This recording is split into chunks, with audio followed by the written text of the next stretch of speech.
Everyone is probably familiar with the scenario where the first book in a series gets movie adaptation, only for the sequel to be suddenly forgotten by the producers in the studio. Sometimes they even adapt only half a book, promising that everything is going according to plan, as long as you rush to the theater and keep the faith. Situations like this are pretty common, but sometimes things get even stranger. For example, when a studio adapts 2 or even 3 books and then suddenly goes completely silent, at best promising to continue the story someday when the planets align again.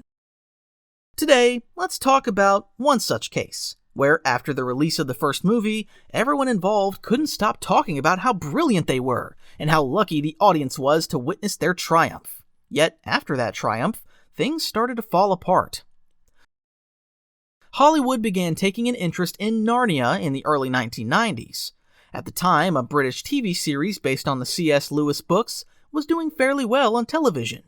However, around the same time, the big-budget Willow flopped at the box office, and studios became wary of pouring money into fantasy films.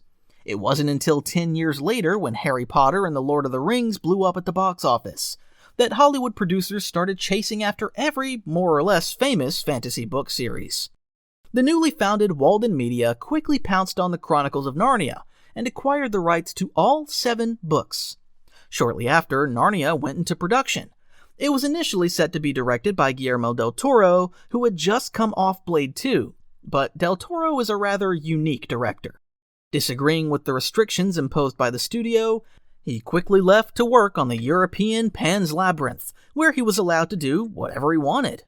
He was replaced by Andrew Adamson, who had gained recognition as a major talent after the first Shrek. Adamson was fine with a certain level of studio control, so he had no problem stepping into the director's chair. Walden Media, realizing they couldn't handle such an expensive project alone, struck a deal with Disney, which agreed to distribute the film and cover part of its future budget. This helped boost the film's budget to an impressive $180 million. For comparison, Goblet of Fire, which was being filmed at the same time, cost $150 million. Nowadays, when the Avengers, Star Wars, or Pirates of the Caribbean routinely exceed $300 million, $180 million doesn't seem like a big deal. But back then, the Chronicles of Narnia entered the top 5 most expensive films in history, not accounting for inflation. The only films that cost more were Titanic, Spider-Man 2, Terminator 3, and King Kong, which was released around the same time. The Chronicles of Narnia hit theaters in December 2005, 4 weeks after Goblet of Fire, but it only held the top spot for 1 week before losing it to Peter Jackson's King Kong.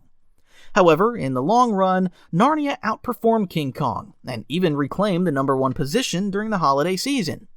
What's more surprising is that the film ended up grossing more than Goblet of Fire at the US box office, if only by $1 million. To achieve this, Disney even extended the film's run, playing it in half-empty theaters and sacrificing their own The Shaggy Dog in the process.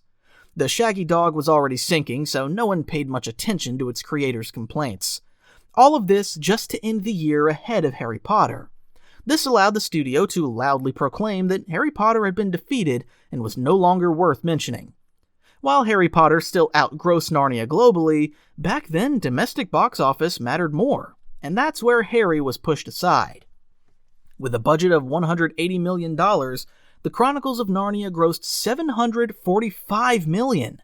Since it turned out to be a huge success, the studio immediately put Prince Caspian into production. However, as often happens after a big win, Walden Media let the success go to their heads. This led to a conflict between Disney and Walden Media. Philip Anschutz, who controlled Walden Media, demanded a revision of the deal between Disney and Walden. On top of that, Disney was forced to return part of the profits from the Chronicles of Narnia. If this had been any other, less profitable film, such audacity likely would have made Disney walk away from the deal. But in Narnia's case, there was simply too much money on the line to abandon it. In the US alone, the film's home media sales brought in $350 million. Goblet of Fire only made $210 million. It was clear Narnia was a goldmine, and walking away from it, even with such greedy rights holders, would have been a huge mistake.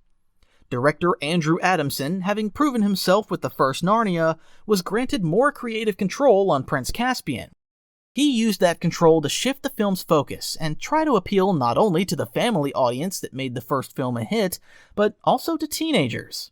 To do this, he increased the scale of the film and gathered a team of about 10 screenwriters, whose job was to create something like The Lord of the Rings, only better.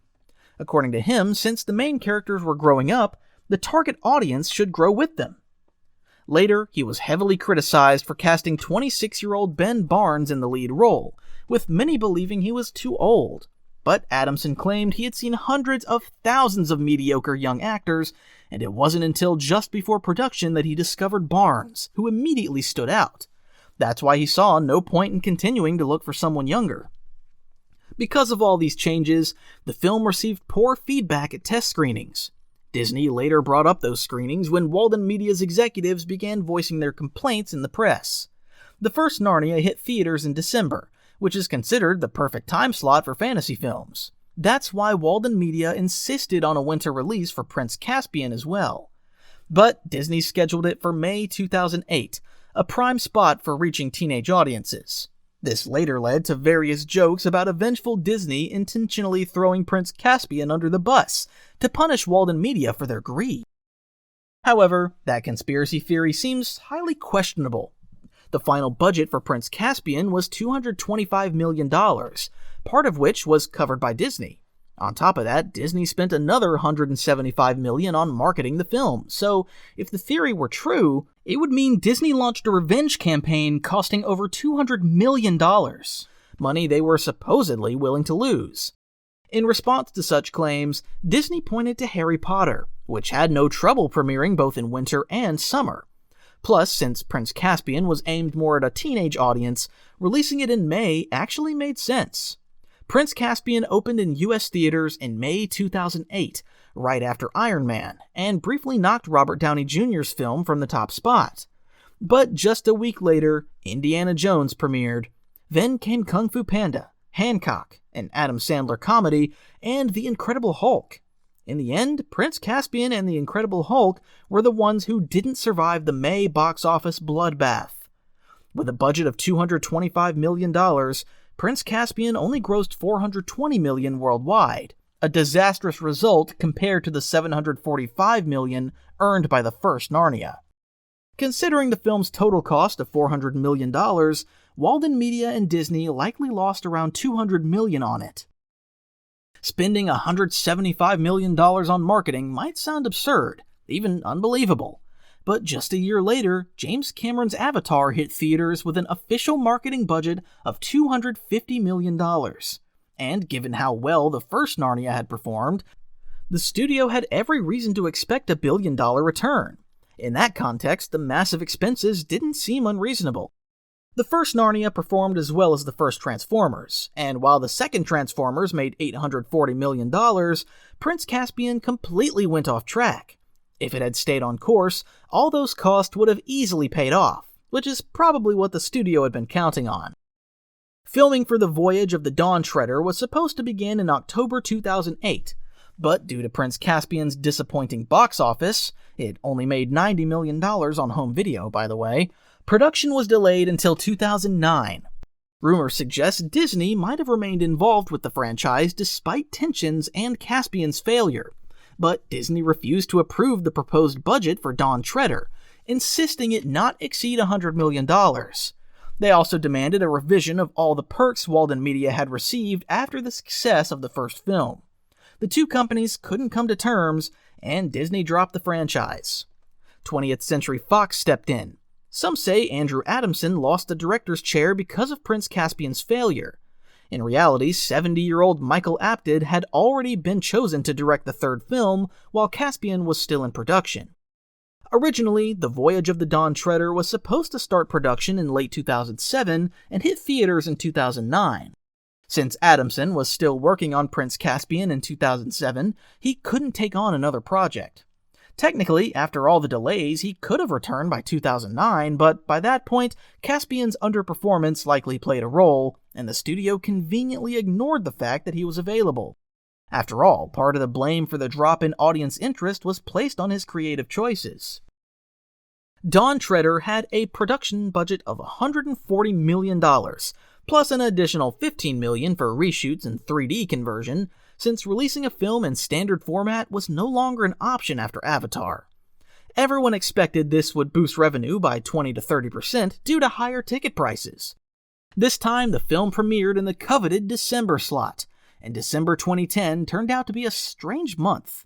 Nearly all major releases either underperformed or flopped. In comparison, Dawn Treader almost looked like a hit, even though its US box office of $104 million could also be seen as a failure.